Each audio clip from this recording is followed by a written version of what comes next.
একদম ক্লিয়ার শোনা গেছে, বলুন দাদা। হ্যাঁ, জয় গুরু। আজকের এই মহতি ধর্মযজ্ঞে আমার অন্তরের আনন্দিত শ্রদ্ধা ও জয় গুরু জানাই দাদা ও মায়েদের। পরম করুণাময় প্রেমময় শিশু ঠাকুর আমার, যার মূল মন্ত্র মানুষ আপন টাকা পর, তিনি বলতেন সৎসঙ্গ প্রাণের জিনিস। যে কোনো সম্প্রদায়ের মানুষ হোক, সে যদি সৎ হয় তাকে প্রাণ দিয়ে ভালোবাসবি। মরজগতে যদি আত্মীয় বলে কেউ থাকে তারাই আছে। আজ সেই সৎসঙ্গ হচ্ছে। টাকায় কিছু হয় না, নামেও কিছু হয় না, যশেও কিছু হয় না, বিদ্যায় কিছু হয় না, ভালোবাসায় সব হয়। ভালোবাসার মূর্ত প্রতীক করুণাময় প্রেমময় শ্রী ঠাকুর আমার, যার মূল মন্ত্র মানুষ আপন টাকা পর। তাই তিনি বলতেন ভালোবাসতে হবে বলে ভালোবাসা নয়, ভালো না বেশি আমি থাকতেই পারি না। আমি উমুক উমুক করে ছুটবো, সে হয়তো আমার বুকে লাথি মারবে, তবু আমি ছুটবো। আমি তোমাদের কেউ না হতে পারি, কিন্তু তোমরা আমার কেউ।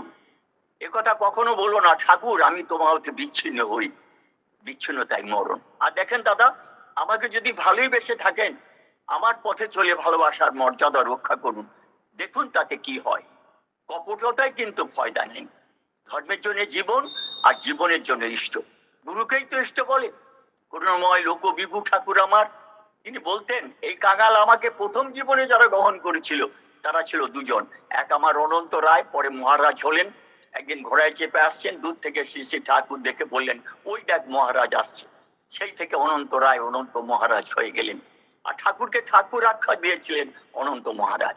যেমন করে শ্রী শ্রী ঠাকুর রামকৃষ্ণদেবকে ভগবান আখ্যা দিয়েছিলেন চিরু শাখারি।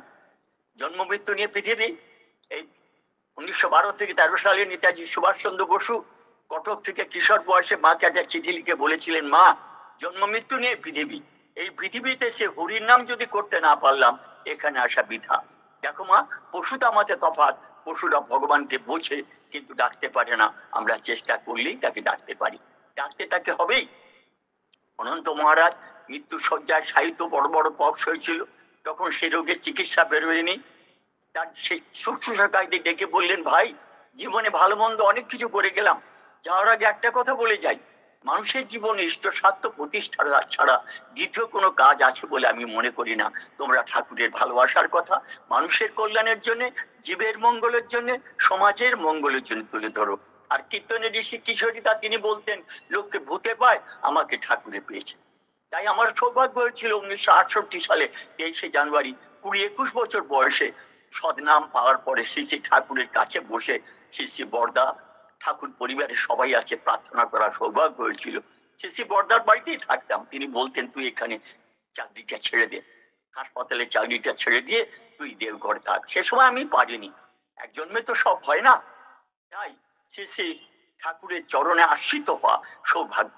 1979 সাল বাঁকুড়ার শচীন বিশ্বাস শ্রী শ্রী বরদাকে গিয়ে বললেন, বরদা বাড়ির লোক সব বলা বলি করছে, এই যে ঠাকুর ঠাকুর করে বেড়াও কি হয়? শ্রী শ্রী বরদা শুনলেন, শুনে বললেন, বলতে সাহস পাই কি করে?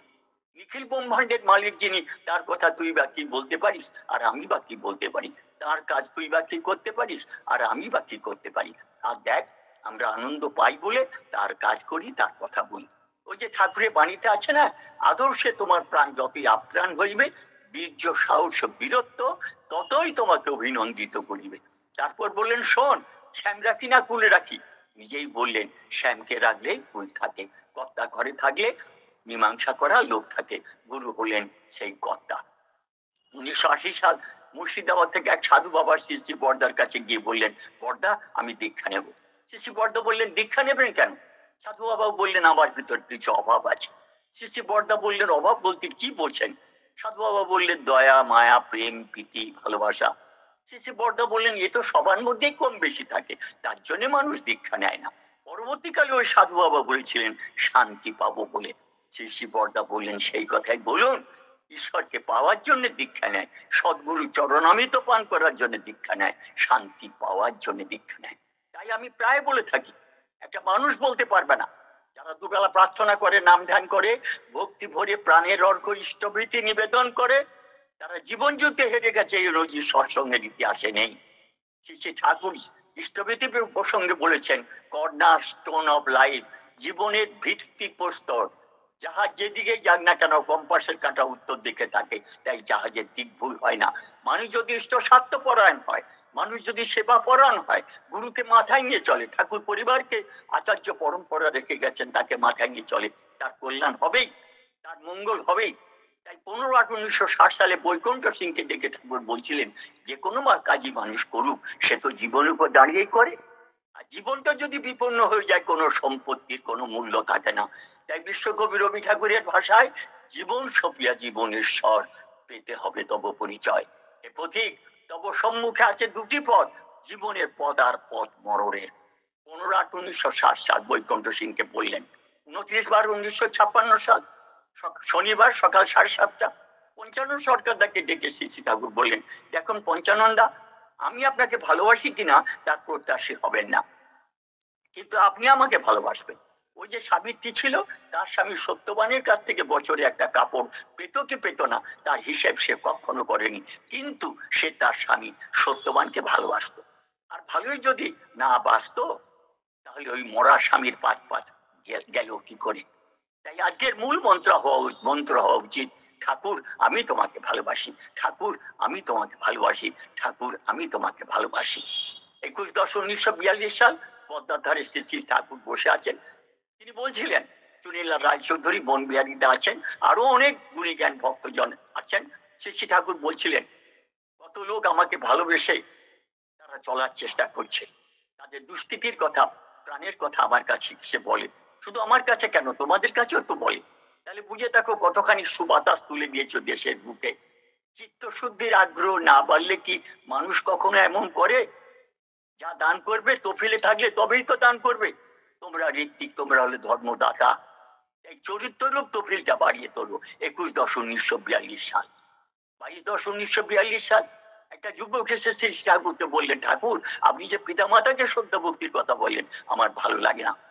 শ্রী ঠাকুর বললেন, দূর বোকা, বাবা মাকে ভালো লাগে না মানে তো নিজেকেই তোর ভালো লাগে না। শোনো মনি, এ কথা শোনাও পাপ, ভাবাও পাপ, বলাও পাপ। তুমি ইষ্টভীতি করো? বলে আজ্ঞে হ্যাঁ। তাহলে শোনো মনি, যেমন করে উঠে সকালে প্রত্যুষে প্রাণের অর্ঘ ইষ্ট সকাশে নিবেদন করো, তেমনি সাষ্টাঙ্গে বাবা এবং মাকে প্রণাম করো। বাবা হয়তো কাজে বেরোচ্ছেন, বাবা জুতোটা পালিশ করে দিলে, হাতে জলের গ্লাসটা ধরে দিলে, ছাতাটা ধরে দিলে। মা রান্না করতে করতে গরমে ক্লান্ত হয়ে গেছে, তাকে একটু বাতাস করলে, মায়ের এঁঠো বাসনটা ধুয়ে দিলে। ও মনি, এইভাবে কয়েকটা দিন করে দেখো, তখন বুঝতে পারবে তারা কি বস্তু। তারপর দৃঢ়তার সঙ্গে একটা কথা বলেছিলেন, শোনো মনি, এই জ্যান্ত দেবতাদের যদি অখুশি করো, স্বর্গে দেবতাদের দরজায় তালা পড়ে যাবে। এই লোক শিক্ষক ঠাকুর আমার, জীবন বৃদ্ধির উদ্ধাতা প্রিয় পরম আমার, কেমন করে পিতা মাতাকে শ্রদ্ধা ভক্তি করতে হয়, সৎসঙ্গে প্রাণ পুরুষ, যার মূল মন্ত্র মানুষ আপন টাকা পর, তিনি সেটাও আমাদের দেখিয়ে গেছেন।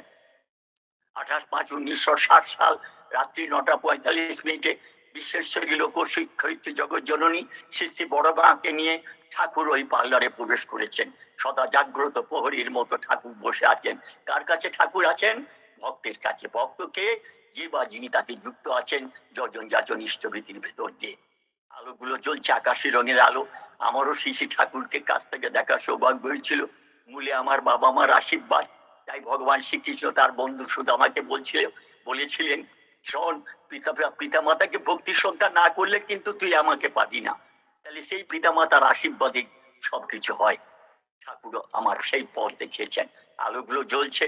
শ্রী বর্মা ঠাকুর যেখানে বসে আছেন, আপনারা গুণী জ্ঞানী দাদা মায়েরা দেখেছেন, ঠাকুরের পিছন দিকে একটা চৌকি ছিল, তাতে শ্রী শ্রী বড়মা বসে আছেন। আলোগুলো জ্বলছে, বড়মার মাথার কাছে আকাশি রঙের একটা আলো জ্বলছে। শ্রী শ্রী ঠাকুর বড় বউকে বললেন, বড় বউ, তোমাকে দেখতে ভারী সুন্দর লাগছে। কি মর্যাদা! স্ত্রীকে কি আন্তরিকতা, ভালোবাসা, অঢেল ভালোবাসা।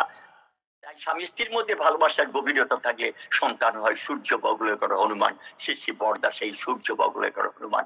তারপর শ্রী শ্রী বড়মা একটা বালিশকে নিয়ে শুয়ে পড়লেন। ঠাকুর বললেন, ও বড় বউ, কোন দিকে মাথা করে শুলে? শ্রী শ্রী বড়মা বললেন, এই তো এই দিকে। ঠাকুর বললেন, পশ্চিমের দিকে? বড়মা বললেন, হ্যাঁ। ঠাকুর বললেন, কেন? পূবের দিকে মাথা করে শুলেই তো পারো। আর আমার বিশ্বেশ্বরী লোক শিক্ষয়িত্রী জগৎ জননী শ্রী শ্রী বড়মা বললেন, পূবের দিকে মাথা করলে পশ্চিমের দিকে যে পা যায়। ঠাকুর বললেন, তাতে কি হয়েছে? আর আমার বিশ্বেশ্বরী লোক শিক্ষয়িত্রী জগৎ জননী শ্রী শ্রী বড়মা বললেন, পশ্চিমের দিকে তুমি যে বসে আছো, পশ্চিমের দিকে তুমি যে বসে আছো। ঠাকুর আমার পশ্চিম দিকে বসে আছে বলে বিশ্বেশ্বরী লোক শিক্ষয়িত্রী জগৎ জননী শ্রী শ্রী বড়মা সেদিকে পাটাও রাখলেন না। আমি মেডিকেল কলেজ থেকে ট্রান্সফার হয়ে যখন একটা সাব ডিভিশন হসপিটালে ছিলাম, বহুদিন বহু বছর মন্দিরে রয়ে গেলাম। আর বর্তমান আচার্য দেবের নির্দেশে একবার ঠাকুর ভোগের জন্য কেমন করে ভোগ রাগ নিবে পাঠানো হয় ঠাকুর বাড়িতে আচার্য দেবের ভোগের জন্য, ঠাকুরের ভোগের জন্য, সেটা আমার শিক্ষা। কয়েক বছর থেকে শিক্ষাটা হয়েছে। উত্তরবঙ্গ থেকে এক দাদা গাছের প্রথম ফল কাঁচকলা এনেছেন। সিঙ্গাপুরি নয়, বর্তমান নয়, অগ্নিশ্বর নয়, কাঁচকলা। এসে ঠাকুরকে প্রণাম করে বসেছেন। শেষে ঠাকুর বললেন, ওই কি আনিছিস আমার জন্য? ওই দাদা বললেন, ঠাকুর গাছের প্রথম ফল কাঁচকলা হয়েছিল, নিয়ে এসেছি। যা বড়মার ঘরে রেখা, বড় বউয়ের ঘরে রেখা। বড়মার একটা ছোট্ট রান্নাঘর ছিল। আমিও শেষে বড়মার খুব কাছ থেকে এক হাত দূর থেকে তাকে দেখার সৌভাগ্য হয়েছিল। যাই হোক, সেটা আলাদা কথা। বড়মার ছোট্ট রান্নাঘরটায় ওই কাঁচকলার ছোড়াটা রেখেছি। এসে প্রণাম করে ঠাকুরের কাছে বসেছেন। শেষে ঠাকুর তেত্রিমাকে বললেন, এই শোন, ও এত দূর থেকে আমার জন্য গাছের প্রথম ফল আনলো, যা বড় বউকে বললে যা ওই ওই কাঁচকলার ঝোল যেন হয়। যখন তেত্রিমার শিষ্যি বড়মার কাছে গিয়ে বললেন, মা, ঠাকুর বলে পাঠালেন উত্তরবঙ্গের দাদা যে কাঁচকলা এনেছেন ওই কাঁচকলার ঝোল যেন হয়। আমার বিশেষ লোক শিক্ষকের জগৎ জন্য শিষ্যি বড়মা বললেন, ঠাকুরকে বলগে যা ওই কাঁচকলার ঝোলই হচ্ছে, ওই কাঁচকলার ঝোলই হচ্ছে। কি করে আমার মা বুঝেছিলেন বড় মা ঠাকুর কাঁচকলার ঝোল খাবেন, তা আবার উত্তরবঙ্গের কাঁচকলার ঝোল? ভালোবাসা খালিয়ে বোঝা যায়। শ্রী বর্দা আসছেন ঠাকুর বাড়িতে সন্ধ্যা প্রার্থনায়।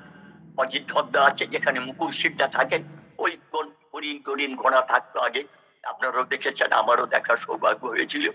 আসছে হঠাৎ শ্রী বর্দা থেমে গেলেন। কারো নজরে পড়ার কথা নয়, একটা শুভপ্রকার রাস্তার বাঁ দিক থেকে ডান দিকে যাচ্ছিল। অজিতদাকে শিশি বর্দা বললেন, এই একটা কাঠি নিয়ে আয় তো, ওকে রাস্তাটা পার হতে সাহায্য কর।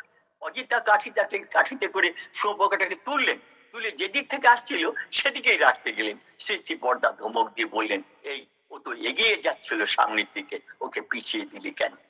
এই হচ্ছে আচার্য পরম্পরার শুভ দিক। এগিয়ে যাও, মেপে দেখতে যাও না কত দূরে গিয়েছো, তাহলে পিছিয়ে পড়বে। তাই শ্রী ঠাকুর বলতেন, পথ যত দীর্ঘই হোক হাঁটলে দূরত্ব কমে। 24/1/1963 সাল সন্ধ্যা 6:30 পাটনার ম্যাজিস্ট্রেট এসেছেন ঠাকুরের কাছে। বললেন, ঠাকুর, অনেকদিন থেকে ইচ্ছা ছিল আপনার কাছে আসবো। শ্রী ঠাকুর বললেন, আমার মহাভাগ্যী, আমি এখানে বসে আপনাকে দেখলাম। আচ্ছা ঠাকুর, ধর্ম করতে গেলে কি করতে হবে? শিক্ষা কিছু নয়, মানুষকে ভালোবাসুন, মানুষের পাশে থাকুন, এই করতে করতে ধর্ম হবে। আচ্ছা ঠাকুর, যে যুগে ধর্মের আপনি এমন ব্যাখ্যা দিচ্ছেন, এখন তো মানুষ মানুষের অত্যাচার করে, স্বামী স্ত্রীর অত্যাচার করে, এই যুগে যদি গুন্ডা বদমাশের সেবা করি? শ্রী ঠাকুর বললেন, তাদের মঙ্গল হবে, হয়তো তাদের দর্শনে একজন হবে, হবেই। এই বলে একটা ঘটনা বললেন। তখন শীতকাল, আমি পাঠশালা থেকে আসছি, চাদরের ভিতর বইপত্র আছে, হঠাৎ দেখে একটা চোরকে গাছে বেঁধে মারছে, সবাই মারছে। আমি কাছে গিয়ে বললাম, তোমরা একে মারছো কেন? তারা বললে, চুরি করেছে, মারবো না। আমি বললাম, শীতের দিনে খেতে পোশাক পায় না, খেতে পায় না, আরো কি কি কথা কইছিলাম আমার মনে নেই। আমি চলে এসেছি। ওই চোরটা দেখি রাত্রে আমার বাড়িতে এসেছে, অনেক রাত্রে এসে বলছে, দাদা ঠাকুর, আজকে যা যা জিনিস চুরি করেছিলাম সব আপনার বাড়ি থেকে চুরি করেছিলাম, সব বেঁচে দিয়েছি, এই থালাটা আছে আর কাপড়টা আছে। অসৎ হইতে মোড়ে সৎ পথে নাও, জ্ঞানের আলোক জেলে আধার গুছাও। লোক শিক্ষক ঠাকুর আমার ভালোবাসা দিয়ে জীবনের মোড়টাকে ফিরিয়ে দিলেন। তাই তো সৎসঙ্গ হলো ভালোবাসার প্রতিষ্ঠান। গোটা সৎসঙ্গ পরিবারটাই ভালোবাসার প্রতিষ্ঠান।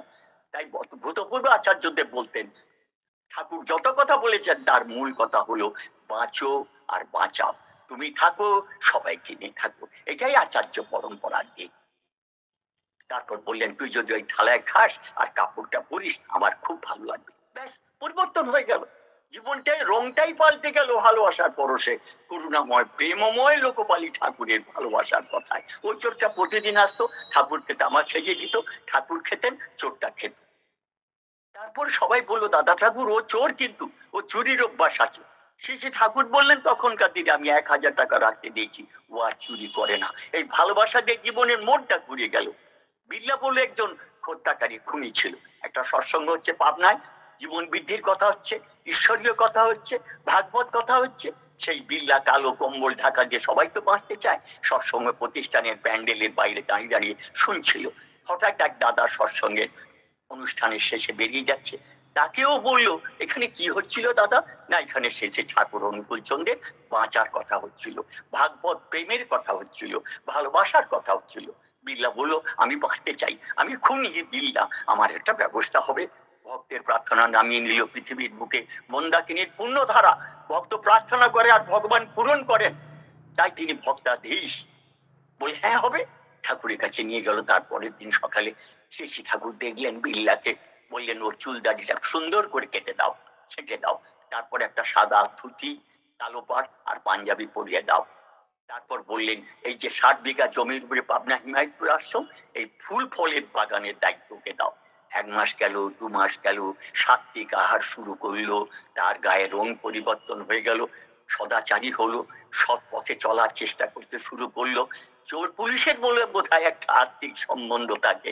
Pabna head of the department police জানতে পেরেছে ঠাকুর অনুকূল চন্দ্র ওই বিল্লা বলে খুনিকে আশ্রয় দিয়েছেন। সেই পুলিশ অফিসার আসছেন সদল বলে বিল্লাকে ঠাকুরের কাছে আছে জানতে পেরে, এসে ঠাকুরকে নতমস্তকে পুলিশ অফিসার প্রণাম করার পরে বসেছেন। তারপর বললেন ঠাকুর, শুনেছি আপনি বিল্লা বলে একজন খুনিকে আশ্রয় দিয়েছেন। আর করুণাময় শ্রী ঠাকুর বললেন আমি বিল্লা বলে একজনকে আশ্রয় দিয়েছি, তবে খুনি কিনা বলতে পারবো না। আপনারা তাকে চাইছেন, বিল্লাকে পাঠিয়ে দেবো। এই বিল্লাকে ডেকে দে তো। আসছে বিল্লা, ধূপধুরস্ত পোশাক, তার শরীরের গায়ের রং পরিবর্তন হয়ে গেছে, সুন্দর অপূর্ব দেহরূপ হয়েছে নিরামিষ আহারের ফলে। পুলিশ অফিসার তার ফাইল থেকে বিল্লার আগের ছবিটা খুঁজছে, আর কিছুতেই মেলাতে পারছে না। শ্রী ঠাকুরকে বললেন ঠাকুর এই কোন বিল্লা? আর করুণাময় প্রেমময় ঠাকুর বললেন আগে আপনি যে বিল্লাকে খুঁজছেন এটা সেই বিল্লা। বলে ঠাকুর এমন সুন্দর হলো কি করে? আর লোকবিভব শ্রী ঠাকুর নিজেকে দেখে বললেন আমাকে ভালোবেসে ঠাকুরকে ভালোবেসে একটা খুনিও সুন্দর হয়। তখন ওই পুলিশ অফিসার বলেছিলেন এইখানে এসে যদি খুনি যদি এমন ভক্ত হতে পারে, এমন মানুষ হতে পারে, তাহলে আমি অনেক খুনিকে পাঠাবো আপনার কাছে মানুষ হওয়ার জন্য। তাই মানুষ হওয়ার কারখানা হচ্ছে সৎসঙ্গ, এখানে মানুষ হয়। তাই 1410 অজ্ঞানের আলোচনায় শৈলেন্দাকে ঠাকুর ডেকে বলছেন দেখেন শৈলেন্দা, আমি বই পড়িনি বটে, কিন্তু মানুষ এত পড়েছি, একটু টোকা দিলেই বুঝতে পারি কে কি রকম। কারো রকম সকম দেখে খারাপ বলে মনে হলেও খারাপ বলে মেনে নিতে বিশ্বাস হয় না। ভাবি লোকটা দোষে গুণে ভালো, আর ভালোবাসার আওতায় একদিন না একদিন শোধরাবে। সৎসঙ্গ হলো সেই ভালোবাসার আওতায়। করুণাময় ঠাকুর আবার বলেছেন ইষ্টবিধির কথা বলেছেন। বর্ধমানের এক দাদা সকালে এসে ঠাকুরকে প্রণাম করে বললেন ঠাকুর আগে নিয়মিত ইষ্টবিধি করতাম না, তাতে ছেলে পুলে নিয়ে সংসারে অভাব অনটন লেগেই থাকতো। তারপর ঠাকুর যেদিন থেকে নিয়মিত ইষ্টবিধি করি, ধীরে ধীরে পাঠাই, ছেলে পুলে নিয়ে খুব ভালোবাসি। সদ্য অনুলেখক দেবী প্রসাদ মুখোপাধ্যায়, যাকে কাছ থেকে দেখার সৌভাগ্য হয়েছে, আমি আতপেন্দ্র রায় চৌধুরী বাড়িতেই থাকতাম গেলে দেওঘরে, তখন 20-22 বছর বয়স। এখন বয়সটা কিন্তু এগিয়ে গেছে অনেকটা, আপনারা বুঝতে পারছেন। তবে তারপর বললেন 1368 সাল, বসে আছেন দেবীদা। শ্রী ঠাকুর শুনলেন, শুনে বললেন দেবীদাকে, বললেন ওই যে বাইবেলে প্রভু যিশু কি যেন বলেছেন না?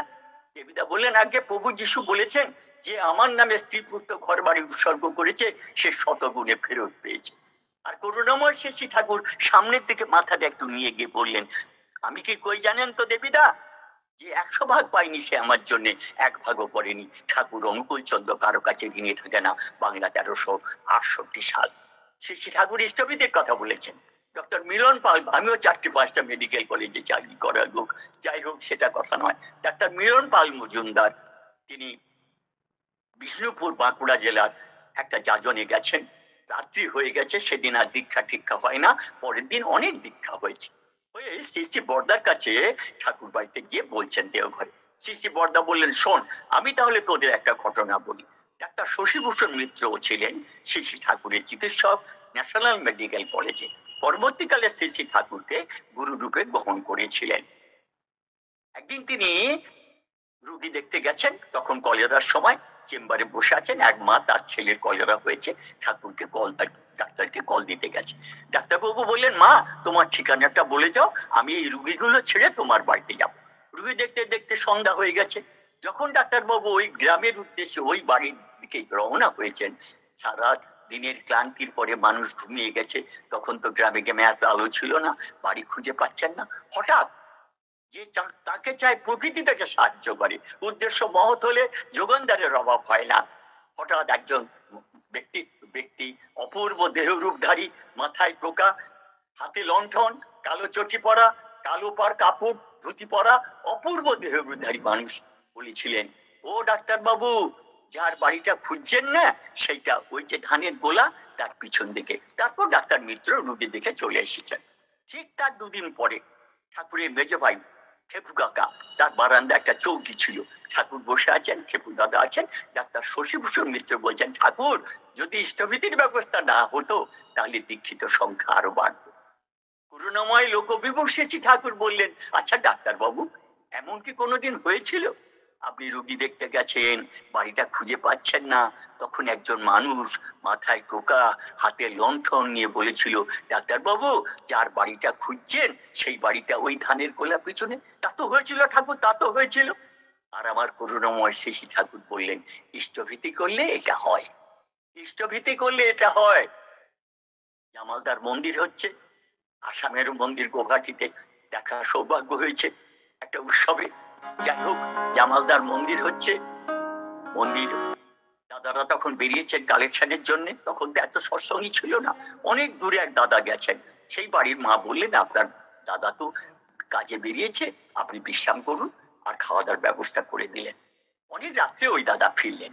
ওইসব দেখায় জায়গায় বড় বড় চাল কুমড়ো 20-30 করে এক একটা ওজন শিকায় দড়িতে বাঁধা অবস্থায় থাকতো। তা দাদা এবং মা শুয়েছেন, তার 2 বছরের মেয়েটা মাঝখানে শুয়ে আছে। হঠাৎ গভীর রাত, ভক্তকে ভগবান রক্ষা করেন, তাই ঠাকুর রামকৃষ্ণদেব বলেছেন, মা বড় কান খড়কে রে, মা বড় কান খড়কে, সব ডাক তার কানে পৌঁছায়, যে যেমন আন্তরিকতার সঙ্গে ডাকতে পারে। এটাই ভগবান শ্রীকৃষ্ণ অর্জুনকে বললেন, অর্জুন, যোগযুক্ত হও, তা নাহলে বুদ্ধি নাশ হয়। যোগযুক্ত হওয়ার জন্যই আমার মনে হয় দ্বিতীয় অর্থের প্রয়োজন আছে।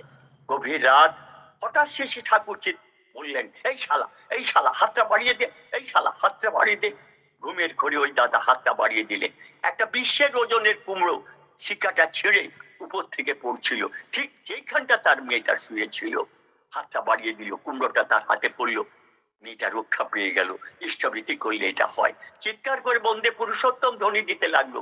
আর ওই গুরু ভাই যিনি কাল উৎসবের জন্য গেছেন মন্দিরের জন্য, তিনি চিৎকার করে শুনে বেরিয়ে এলেন, এসে বললেন, দাদা এত রাত্রে বন্দে পুরুষোত্তম? বলে, দাদা দেখুন না, আমার মেয়েটা শুয়েছিল, ঠাকুর আমাকে ডেকে, আমি ঘুমাচ্ছিলাম, ঠাকুর আমাকে বললেন হাতটা বাড়িয়ে দি, আমার মেয়েটা বেঁচে গেল। ইষ্টভীতি করলে এটা হয়। পরিশেষে একটা কথা বলি, টাইমটা তো অল্প দিয়েছেন, এটা বলে শেষ করব। এক বিধবা মা, তার একমাত্র সন্তান জটিল বনের ভেতর দিয়ে পাঠশালায় যেত। পাঠশালায় যেতে তার একা একা ভয় করত।